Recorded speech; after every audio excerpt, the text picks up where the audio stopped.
Hello everyone, this is यथार्थ Sharma. Guys, आप सभी लोगों का स्वागत है। आज की क्लास में हम लोग जो पढ़ेंगे वो है नाउन का एक कॉन्सेप्ट जिसका नाम आप लोग स्क्रीन पर देख सकते हो पीछे, that is pair of. Guys, noun में एक कॉन्सेप्ट आता है जिसमें बहुत अच्छे सवाल पूछे जाते हैं और मैं आपको ये बता देता हूँ कि जो सवालों की संख्या होती है वो यहाँ से दो पूछी जाती है। मतलब कि दो तरीके के सवाल पूछे जाते हैं, दो टाइप के सवाल बनते हैं आपके कहां से, इस नाउन के कॉन्सेप्ट से जिसका नाम है पेयर ऑफ। तो गाइस, आप लोग अपनी स्क्रीन पर देखते हुए चलिए और इस कॉन्सेप्ट को समझते हुए चलिए कि इसके अंदर किस तरीके से क्वेश्चन आपके एग्जाम में पूछे जाएंगे। गाइस, जैसा कि आप लोग अपनी स्क्रीन पर देख सकते हो, पेयर ऑफ के मैंने कुछ यहाँ पर एग्जांपल दे रखे हैं, जिनको मैंने ब्रैकेट के अंदर लिखा है। ये एग्जांपल है आपके टोंग्स। टोंग्स का मतलब होता है गाइस चिमटा। सेकंड है आपका सीजर्स। सीजर्स का मतलब होता है कैंची। नेक्स्ट आपका जीन्स, जिसे सब लोग जानते हैं। बाइनोक्यूलर्स, दूरबीन। गोगल्स, चश्मे। स्पेक्टेकल्स भी हो सकते हैं।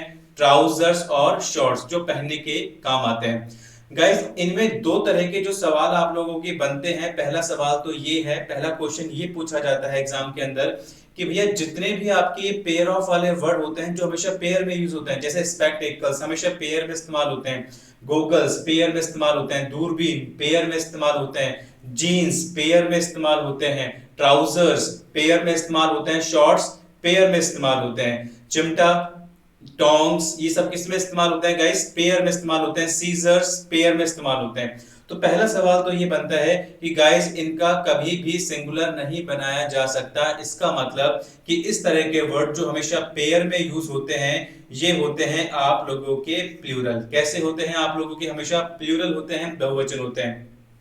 अब देखो सवाल कैसे पूछेगा, क्वेश्चन कैसे पूछेगा। यहां पर वर्ड है टोंग्स। टोंग्स का मतलब चिमटा। अब टोंग्स वर्ड टोंग ही है, ये प्लूरल ही रहेगा हमेशा। आप ऐसा मत कर देना कि टोंग्स को कहीं पर टोंग कर दो, नहीं, वर्ड गलत हो जाएगा। वर्ड क्या है? सीजर्स है, कैंची। ये प्लूरल ही रहेगा, कहीं पर भी इस्तेमाल हो सीजर्स ही लिखा जाएगा। आप ऐसा मत कर देना कि सीजर्स की जगह पर क्या लिख दो, सीजर की जगह पर आप सीजर लिख दो, तो ये भी क्या हो जाएगा हम लोगों का, गलत हो जाएगा। इसी तरह से गोगल्स नहीं होता है, गोगल्स होता है, गोगल नहीं होता है। स्पेक्टेकल्स होता है हमेशा, स्पेक्टेकल नहीं होता है। ऐसे ही जीन्स होता है हमेशा, जीन नहीं होता है। क्लियर है गाइस? तो कहीं पर भी अगर इन वर्ड का एस हटा रखा है सेंटेंस के अंदर तो आप समझ जाना कि भैया इसके अंदर गलती है। ठीक है, ये सेंटेंस यहाँ पर रॉन्ग है। और दूसरा सवाल किस तरीके से पूछा जाता है जरा उसको भी समझते हैं। देखो गाइस, अगर मान लो आपने इनको काउंट कर दिया, जैसे सीजर्स हैं, ट्राउजर्स हैं, आप ये बोलना चाहते हो वन, आप बोलना चाहते हो टू, आप बोलना चाहते हो ए, या आप बोलना चाहते हो एन, क्योंकि ए एन का यूज भी किसके लिए करते हो? काउंट करने के लिए। इसका मतलब कि जो इस तरह के वर्ड हैं, जो टोंग, सीजर्स, इस तरह के जो वर्ड हैं, यहां पर मैंने इनबॉक्स में लिखा है, इस तरह के वर्ड से पहले, इस तरह के वर्ड से पहले अगर आप कोई नंबर लिख देते हो, ठीक है, अगर आप कोई नंबर लिख देते हो या आर्टिकल लिख देते हो जिसमें ए या एन आएगा, तो याद रहे, जैसे मान लो कि यहाँ पर लिखा पड़ा है सीजर्स, SCISSORS, सीजर्स लिखा हुआ है, और सीजर्स से जस्ट पहले आपने कोई नंबर रख दिया, जैसे 1 2 3 4 या ए एन आर्टिकल रख दिया। दा की बात नहीं कर रहा हूं क्योंकि दा काउंट नहीं करता है, ठीक है, या तो कोई नंबर या ए एन, तो गाइज वो सेंटेंस हो जाएगा आपका गलत। कहने का मतलब ये है कि इन वर्ड से पहले सीधे सीधे इनसे पहले नंबर नहीं रख सकते हैं। यदि आप इनको काउंट करना चाहते हैं, आप बोलना चाहते हो कि भैया जो सीजर्स है ना वो एक है, जो गोगल्स है ना वो एक है, तो आपको इनके बीच में यूज करना पड़ेगा पेयर ऑफ का। किसका यूज करना पड़ेगा? पेयर ऑफ का। जैसे फॉर एग्जांपल मैंने आपको बोला, यहां लिख देते हैं गाइस, मैंने आपके सामने एक सेंटेंस कहीं पर आया और कहीं पर टोंग्स लिखा हुआ मिला आप लोगों को। टोंग्स का मतलब चिमटा। अब आप लोग जानते हो कि भैया होता तो टोंग्स ही है, यहाँ तो ठीक है, कोई गलती नहीं है, लेकिन इसने क्या कर रखा है, टोंग्स से पहले ए भी लगा रखा था, मतलब कि काउंट कर रखा है। अब हो सकता है कि ए की बजाय 1 हो, 2 हो, ये भी हो सकता है, ठीक है। तो आप सीधे सीधे टोंग्स को काउंट नहीं कर सकते। क्लियर? जब भी आप काउंट करेंगे तो गाइस किसका यूज करेंगे? पेयर ऑफ का। तो आपको इन दोनों के बीच में यूज करना होगा पेयर ऑफ का। और गाइस मान लो यहां पर 2 होता, 3 होता, 4 होता, तो आप पेयर की जगह पर पेयर्स का यूज करते। जैसे टू होता तो टू पेयर्स ऑफ टोंग्स। कुल मिलाकर आपको पेयर ऑफ का यूज करना पड़ेगा यदि काउंट करना है तो। और अगर काउंट नहीं करना चाहते, अगर सीजर्स से पहले कोई नंबर या आर्टिकल नहीं आता, आप काउंट नहीं कर रहे हो, तो समझ जाना कि भैया पेयर ऑफ लगाने की कोई जरूरत नहीं है। आई होप आप लोगों को कॉन्सेप्ट समझ में आ गया होगा। अब जरा इसके एग्जांपल से इस चीज को समझते हैं जो मैंने आपको समझाया है। देखो, जो आपका पहला सेंटेंस है वो क्या है? ही गेव मी सीजर्स, उसने मुझे कैंची दी। अब देखो, ही क्या है? आपका सब्जेक्ट है। गेव क्या है? आपकी वर्ब है।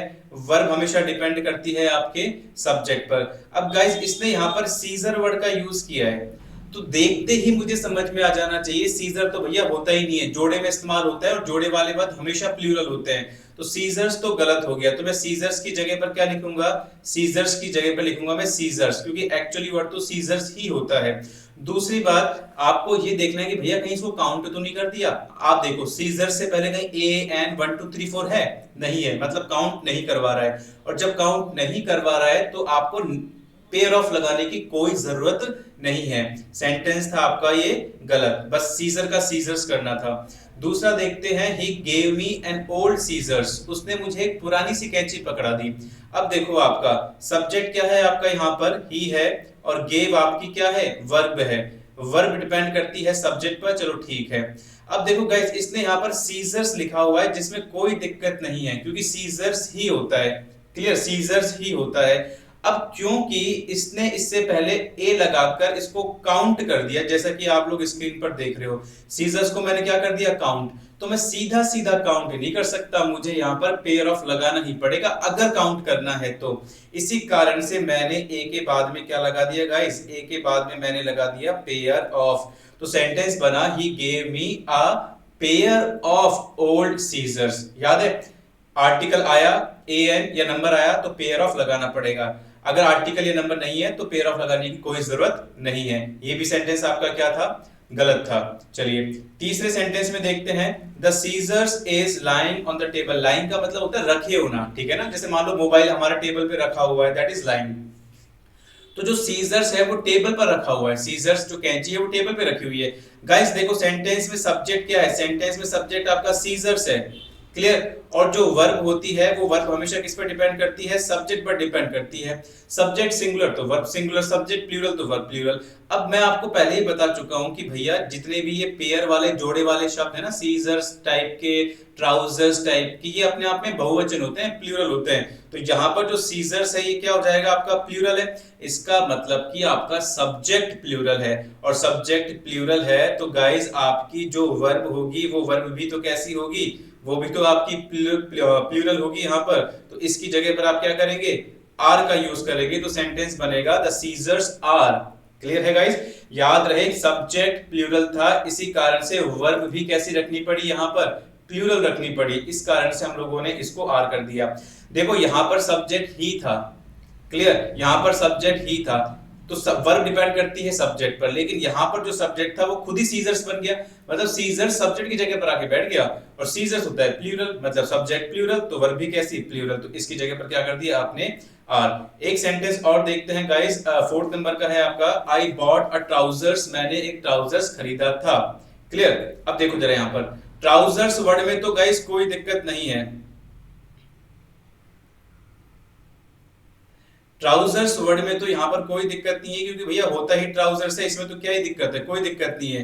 दिक्कत कहां पर है? दिक्कत ये है कि यार जो मैंने इससे पहले ये आर्टिकल लगा दिया ना ट्राउजर्स से पहले, इसका मतलब मैंने इसको काउंट कर दिया है।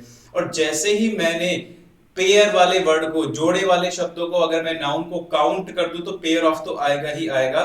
इस कारण से मुझे ट्राउजर और ए के बीच में क्या लगाना पड़ा? पेयर ऑफ लगाना पड़ा। तो सेंटेंस बना गाइस आप लोगों का, I bought a pair of trousers. I bought a pair of trousers. ठीक है? तो ये दो कॉन्सेप्ट आप लोगों को पता होने चाहिए कि ये शब्द हमेशा बहुवचन होते हैं, पहली बात। और दूसरी बात, इनसे पहले कभी भी नंबर या आर्टिकल एन नहीं आता है।